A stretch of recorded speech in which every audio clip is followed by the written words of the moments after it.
Alright, so now what we want to see is that anything that we can change for the transform, we can change it through the script. And that's what we're going to be doing right now. So we've already played with the position, but let me show you again how to play with that. So let's go to MonoDevelop and remove this transform line. Now, this is attached to the dummy object and we don't need the speed anymore. But what we want to do is play at the start and modify the object. So right now, let's say if we want to make this dummy object bigger, we will want to play with the scale. All right. So how do you do this? Just go back to the script that's attached to the dummy and go transform dot local scale, that will change the scale, is equal to, and here, so whatever you put on the right side of the equal sign will apply to the left side. So the local scale is what will get changed, is equal to a new vector.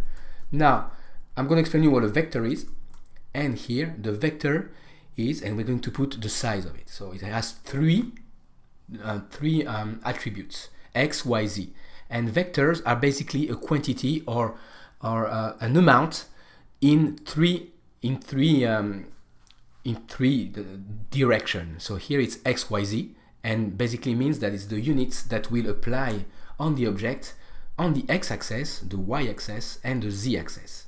So if you don't remember, these arrows that you see around the object are the x, y, and z.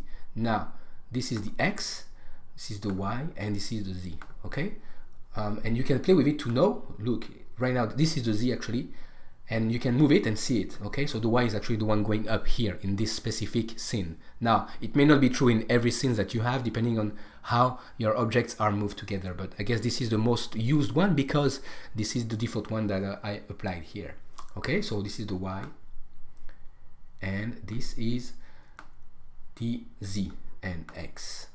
All right, now let's go back to the script, and in the script we're going to say new vector, and we want it to be twice as big, so we're going to put 10, 10, 10.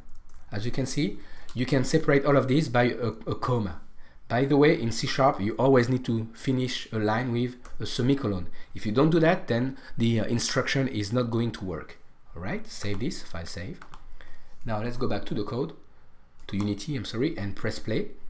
So if you go to the game now, and when you press play, this should be a lot bigger. Let's see. There you go. It's twice as big. All right, so play with that, and let's do it again. As you can see, it goes from this to that. All right, so that's how we play with the scale.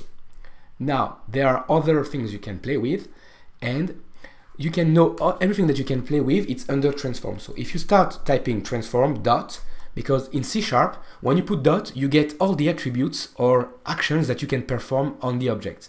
So on all the transform, this is everything that you can use. So you can just scroll up and down and see anything that you can use. Now it's a lot of them, but don't worry about it. It might look overwhelming, but it's not. You usually use the same things over and over again. All right, so right now we want to use the rotation. So just type rotation is equal to, and here actually for the rotation you don't need a vector, you need a quaternion. I know it seems like it's a lot of information, but Unity already sends you to the quaternion. As you can see, I didn't have to type it. It's already suggesting you to write a quaternion. And here, just put some values here.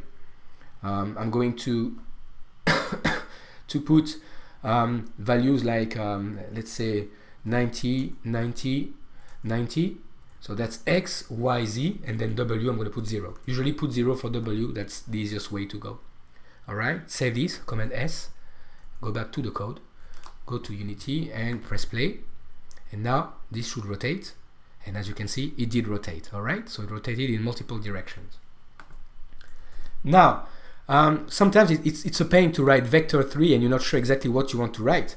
So let me comment this out. And I want to tell you that Unity came up with a way to simplify this by using vectors that have already a direction for you. They already created the up, down, left, and right for you. So transform, let me remove this also.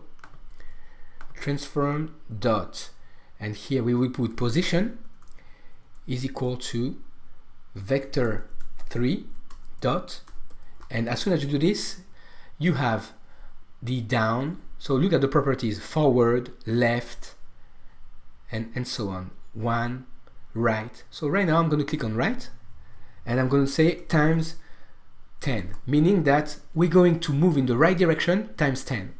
All right. So save this and go back to Unity, and now when I press play, this will move 10 units to the right, and boom, it moved here. It's actually a bit too much, so let me put 5 so that we can actually see it. Command S, I'm going back to Unity and press play. So I put 5 instead of 10, and there you go, it's still here now. So it moved 5 units right. Okay, now you can say, why did it move right? But actually it moved in front of us because the camera is on the right. That's what's going on here.